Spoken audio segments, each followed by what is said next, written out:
ഒരു പ്ലാവ് നട്ടു. ആന എന്നും നനച്ചു കൊടുത്തു. ആനയുടെ പ്ലാവ് വലുതായി വലുതായി വന്നു. അണ്ണാന്റെ പ്ലാവോ വെള്ളം കിട്ടാതെ കരിഞ്ഞും പോയി. ആനയുടെ പ്ലാവിൽ ഒരുപാട് ചക്കണ്ടായി. അത് കണ്ട് അണ്ണാന് കൊതിമൂത്തു.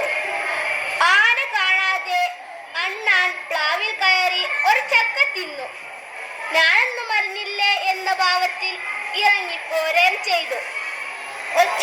ഒരു ചക്ക കാണാനില്ലല്ലോ. അണ്ണാനോടൊന്ന് ചോദിക്കു തന്നെ. ആന വിചാരിച്ചു, നീ എന്റെ ചക്ക തിന്നോ? തിന്നൂലോ. ചിൽ ചിൽ ചിൽ, ഞാനൊരു ചക്ക തിന്നൂലോ, അണ്ണാൻ പറഞ്ഞു. ആനയ്ക്ക് ദേഷ്യം വന്നു. അണ്ണാനെ എടുത്ത് ഒരൊറ്റ ഏറ്. അണ്ണാൻ ചെന്നു വീണത് ഒരു എണ്ണക്കുടത്തിൽ. അവിടെ നിന്നെണീച്ച് അണ്ണാൻ പറഞ്ഞു, നിന്റെ ചക്കയും തിന്നോ, ചിൽ ചിൽ ചിൽ, എണ്ണയും തെറ്റോ, ചിൽ ചിൽ ചിൽ. ആനയ്ക്ക് ഒരുപാട് ദേഷ്യം വന്നു. ആന അണ്ണാനെ എടുത്ത് ഒരൊറ്റ ഏറ്. അണ്ണാൻ ചെന്നു വീണതോ ഒരു വാഗപാത്രത്തിലും. അവിടെ നിന്നെണീച്ച് അണ്ണാൻ പറഞ്ഞു, നിന്റെ ചക്കയും തിന്നോ, ചിൽ ചിൽ ചിൽ, എണ്ണയും തെറ്റോ, ചിൽ ചിൽ ചിൽ, ഭാഗ്യം തെറ്റോ, ചിൽ ചിൽ ചിൽ.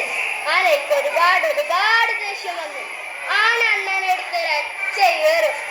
അണ്ണാൻ ചെന്നു വീണതോ ഒരു താളിപ്പാത്രത്തിലും. അവിടെ നിന്നെണീച്ച് അണ്ണാൻ പറഞ്ഞു, നിന്റെ ചക്കയും തിന്നോ, ചിൽ ചിൽ ചിൽ, എണ്ണയും തെറ്റോ, ചിൽ ചിൽ ചിൽ, ഭാഗ്യം തെറ്റോ, ചിൽ ചിൽ ചിൽ, താളിയും തെറ്റോ, ചിൽ ചിൽ ചിൽ. ആനയ്ക്ക് ഒരുപാട് ദേഷ്യം വന്നു. ആന അണ്ണാനെ എടുത്ത് ഒരൊറ്റ ഏറ്. അണ്ണാൻ ചെന്നു വീണതോ ഒരു കുളത്തിലും. അവിടെ നിന്നെണീച്ച് അണ്ണാൻ പറഞ്ഞു, നിന്റെ ചക്കയും തിന്നു, ചിൽ ചിൽ ചിൽ, എണ്ണയും തെറ്റു, ചിൽ ചിൽ ചിൽ, ഭാഗ്യം തെറ്റു, ചിൽ ചിൽ ചിൽ, താളിയും തെറ്റു, ചിൽ ചിൽ ചിൽ, കുളിക്കുകയും ചെയ്തു, ചിൽ ചിൽ ചിൽ. എനിക്ക് ഒരുപാട് ദേഷ്യം വന്നു.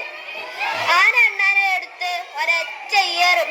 അണ്ണാൻ ചെന്നു വീണത് ആനയുടെ പ്ലാക്കൊമ്പിലും. അവിടെ നിന്ന് വാലാട്ടി താളം പിടിച്ച് അണ്ണാൻ പറഞ്ഞു, നിന്റെ ചക്കയും തിന്നു, ചിൽ ചിൽ ചിൽ, എണ്ണയും തെറ്റോ, ചിൽ ചിൽ ചിൽ, ഭാഗ്യം തെറ്റോ, ചിൽ ചിൽ ചിൽ, താളിയും തെറ്റോ, ചിൽ ചിൽ ചിൽ, കുളിക്കുകയും ചെയ്തു, ചിൽ ചിൽ ചിൽ. പ്ലാവിൻ കൊമ്പിൽ